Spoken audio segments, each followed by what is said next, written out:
been 10 years. Android and I had a healthy, happy relationship. We wined, we dined, we did everything together. But 6 months ago, we agreed to start seeing other people too. Yeah, I switched to an iPhone. And I feel like it's finally time to pop the big question. Do I regret it? And a massive thanks to Surfshark VPN for making this possible. So, at the time when I switched, I was moving from a Samsung Galaxy S20 Ultra to an iPhone 11 Pro Max. And some of my very first thoughts were, one, the cameras are kind of boring. Having come from Samsung and Huawei phones, which have astrophotography modes and 108 megapixel sensors and 100 times zoom cameras, I noticed immediately that yes, the iPhone was good, but it was also just a little sterile in comparison. I really missed having a 120Hz refresh rate. The iPhone just didn't feel as snappy or as immediate by comparison. And 3, I specifically remember the moment I'd finished setting up the home screen of my iPhone, and I was taking a look at it thinking, well, I guess that's kind of it then. There's no icon packs or deep customization to experiment with. This was probably going to be my setup for as long as I used an iPhone. Bit of a bummer. Now, 6 months have passed since then. I've had time to properly test apps. We've had the new iOS 14, we've had a model upgrade from the 11 Pro Max to the 12 Pro Max. And whilst I would say that at its core, none of these 3 things have been fixed, my opinion about them has changed. For example, I still wish we had more camera features here, but at the same time I am starting to appreciate that what you do get is super reliable. I used to actually have a bit of a force of habit where when I was taking a portrait mode shot, I would take like 6 or 7 photos just to make sure I have a good one. I stopped doing that now. I take 1, maybe 2, because I trust it. Or fun fact, these iPhone 12s are the first time that we've ever used iPhones to film parts of these videos. And nobody's noticed. I mean, sure, it might become obvious if I told you exactly which shots, but the point is, it might not if I didn't. And subtle point, this phone picks up voices better than any other phone I've tried. It sounds good, right? And the other thing is that depending on which cameras you're recording on, the microphones on this phone change how they pick up the audio. Like when you're shooting something in front of you, it'll use this microphone here. And then when you switch to the front camera, it'll change to the front microphone. Plus, even when you're just taking photos, this is far from the most exciting spec sheet. It's just 3 12 megapixel cameras. But I've taken some awesome shots on it. Day or night or ultra wide or zoom, this is solid all round. If you did see my full camera comparison recently, you'll have seen how within 2 years, Apple's gone from bottom of the pack at night mode photos to pretty much the best you can get. The only times it's let me down is in those awkward middle indoor lighting situations. Like when I'm taking night mode shots, I'm usually capturing static things like buildings or roads, but in those indoor settings, trying to take photos of people and cats, it doesn't capture quite as fast as my old Huawei, for example. So motion can be blurred. Okay, hardware. I still miss 120Hz displays. I feel like that's one thing that a 2020 flagship phone should have, but apart from that, almost every other part of the hardware of this iPhone and even the last iPhone are top shelf. Like I still don't think these iPhone 12 phones are particularly nice to hold thanks to these sharp edges, but wow are they durable. This is actually the first phone that I've ever used without a case. I've actually dropped it twice, and both times I kind of froze on the spot, nearly had a heart attack, slowly kind of crept forward and picked it up, but it was fine. I haven't got a single scratch on this iPhone 12 Pro Max. Yet. Or we've got speakers. I was already perfectly satisfied with the sound quality I was getting on my Samsung, but the iPhone 12 Pro Max is probably the second best sounding phone I've ever heard. Second only to the Asus ROG Phone 3, and that thing's just a monster.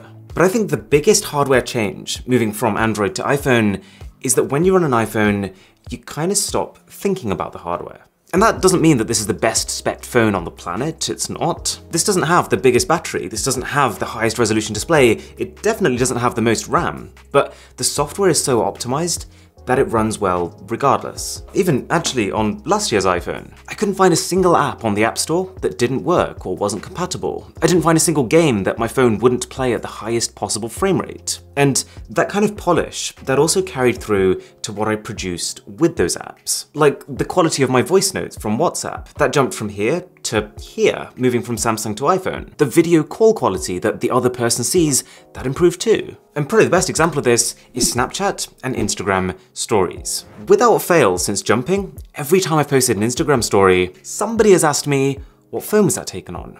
Because it looked so good. I very rarely had that before, except a couple of times when I was using one of those old Huawei phones and it's doing a really good job of controlling the bright areas. People would genuinely concerned about my microphone quality. I've only had one weird bug with WhatsApp. Just every now and again while I was typing, it would randomly force close, which was pretty annoying, but I've reinstalled it and it seems to be okay now. Touch wood. And if you're enjoying this video, a sub to the channel would be tasty. What about customization though? Because you remember that when I first set this iPhone up, the lack of customization is one of those things that immediately hit me. Well, it's still not great, but it hasn't bothered me as much as I thought it would have. Like if I think back to when I was on Android, I would rarely fiddle with the really advanced settings. Things like changing the grid size of the home screen or making my own widgets. So I'm not too bothered by those things not being here. I've kind of developed a sort of muscle memory for where every app is on my home screen. I'm okay with it. But what I would change is how Apple handles icons. Because on Android, icon packs are one of the quickest ways to completely change the feel of your phone without messing up where everything is. On iPhone, you have to create a shortcut for each and every app, you have to download every icon individually, and then apply the new icons to the new shortcuts one by one. I did find a couple of other methods, but they've all got their own caveats, and it just feels like the iPhone is sitting in a pointless middle ground. Like, if Apple is going to let users change the way their icons look anyways, they might as well make that process easy and fun. Like, what if Apple made a first-party app with all Apple-approved themes on it, and you could just hit one button and it would apply instantly? That would be amazing. Also, what is up with the way that Apple handles wallpapers?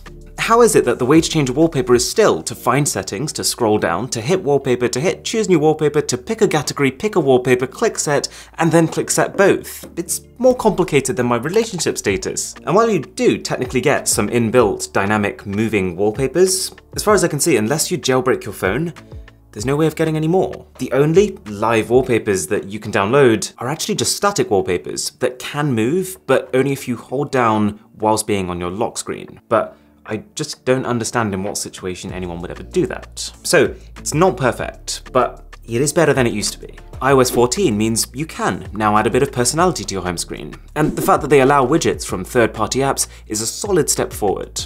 Plus, it's kind of novel to me that every iPhone user gets the same update on the same day. It's not like when you're on a Samsung where you see, oh, Android 11 has some awesome features, I can't wait to try it.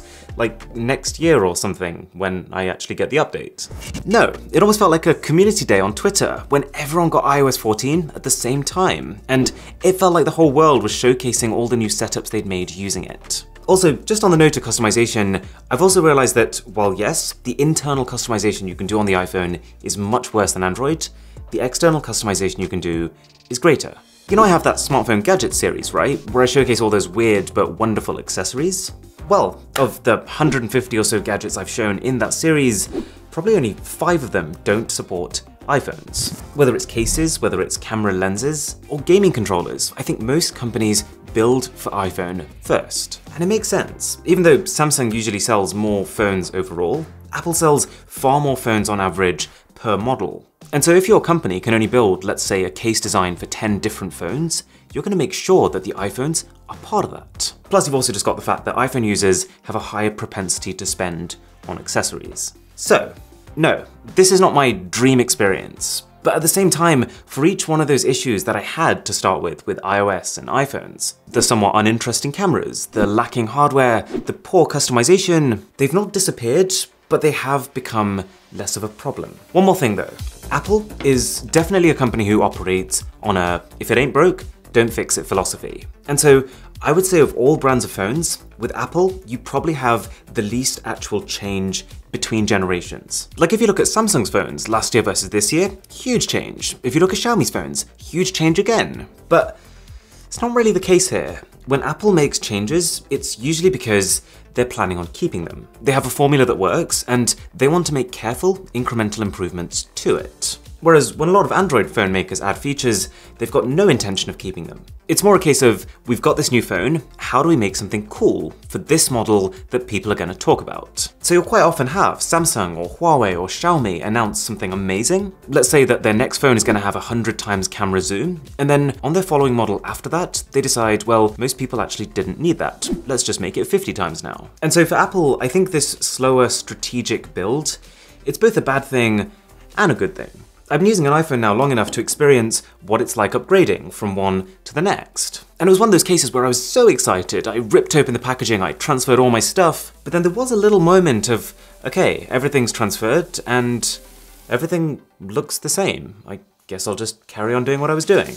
Everything from the software to the hardware feels so similar that it is possible to sometimes forget you've actually swapped phones. I had less of that initial, oh, I can't wait to try the new 100 times zoom camera, more of a, okay, this is going to be great. From now on my photos will be brighter and my downloads will be faster. It's less drastic, but more deliberate evolution.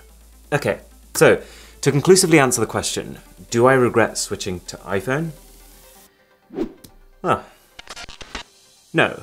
There are things I miss, but for the purposes of what I want from my phone, it was a good decision. Besides, the fact that I already used a Mac for work has brought up some interesting opportunities. Like, you might know this already, but if you use an iPhone and a MacBook, your MacBook can take calls, which might sound a lot like one of those features that's really cool to have but you'll never use, but I use it every day. I'm someone who's very productivity focused, so when I'm working at my computer, I purposefully try to stay away from my phone. But when I used to do this on my old Android, some part of me was a little bit uncomfortable. Like, what if there's a delivery driver who's trying to call me? What if there's an emergency? What if there's some sort of work meeting that I completely forgot to schedule? I don't have to worry about it now. I can do my work, I can keep Instagram and Twitter away, and I can be rest assured that if someone needs to reach me, they still can.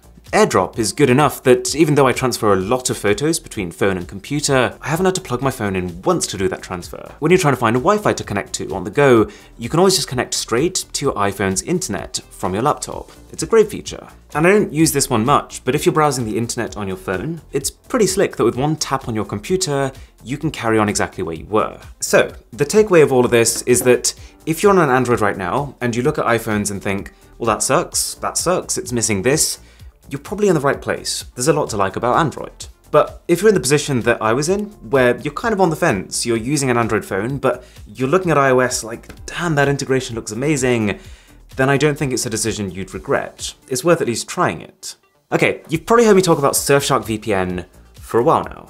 And there's a reason for that. See, there's a lot of companies who want to work with tech YouTube channels. I've had other VPNs, I've had shaving companies, I've had makeup brands. But you probably noticed this, I say no to almost all of them. But Surfshark is something that I genuinely think is just good value. While a lot of VPNs charge like $30 a person per month, this costs just over $2 a month for everyone. And you're still getting the same anonymous, secure internet browsing, and that ability to access sites that are usually restricted to other parts of the world, like the US version of Netflix. Also, I mostly use this on my Mac, so it's cool that with one tap on the bar at the top, I can quick connect to the last server I was connected to. When people ask me which VPN I recommend, even in person, I tell them, it's this one. So check the link in the description, and there is a code BOSS, which will give you 83% off and an extra 3 months for free. Thanks a lot for watching. My name is Aaron, this is Mr. Who's the Boss, and I'll catch you in the next one.